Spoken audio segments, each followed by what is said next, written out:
Indian overseas Congress Oman Kerala ചാപ്റ്ററിന്റെ നേതൃത്വത്തിൽ ചാലക്കുടി എംപിയും മുൻ UDF കൺവീനറുമായ ശ്രീ ബെന്നി ബെഹനാന് സലാലയിൽ സ്നേഹസ്വീകരണം നൽകി.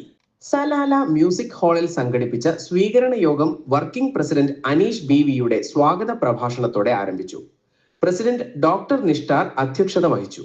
കുടുംബത്തോടൊപ്പം സലാലയിലെത്തിയ ജനകീയ എംപിക്ക് ഇത്തരമൊരു സ്വീകരണ പരിപാടി ഒരുക്കാൻ സാധിച്ചതിലുള്ള സന്തോഷം അദ്ദേഹം പങ്കുവച്ചു.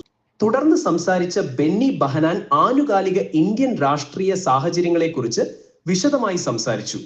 ഗാന്ധിജിയും ഗോഡ്സെയും രണ്ട് പേരുകളല്ല, മറിച്ച് രണ്ട് ആശയങ്ങളാണെന്ന് അദ്ദേഹം വ്യക്തമാക്കി.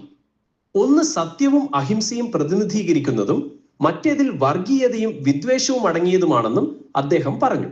ഭരണഘടനയുടെ മഹത്വത്തെയും ഇന്ത്യൻ ചരിത്രത്തിന്റെ പാഠങ്ങളെയും അദ്ദേഹം വിശദീകരിച്ചു. സ്വാതന്ത്ര്യാന്തര ഇന്ത്യയെ പടുത്തുയർത്താൻ ഇന്ത്യൻ നാഷണൽ കോൺഗ്രസിന്റെ നേതൃത്വത്തിലുള്ള സർക്കാരുകൾ നടത്തിയ വിജയകരമായ നടപടികളെക്കുറിച്ച് അദ്ദേഹം ഓർമ്മപ്പെടുത്തി.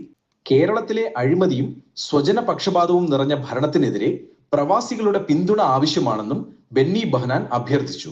പരിപാടിയിൽ പ്രമുഖ കോൺഗ്രസ് നേതാവ് Siddique Hassan, Indian embassy consular agent doctor Sanathanan, KMCC treasurer Hussain Kachilody, Indian social club Malayala വിഭാഗം convener Shabeer Kalady, IOC vice president Shyam Mohan, വനിതാ വിഭാഗം പ്രസിഡന്റ് CG ലിൻസൻ എന്നിവർ ആശംസകൾ നേർന്ന് സംസാരിച്ചു.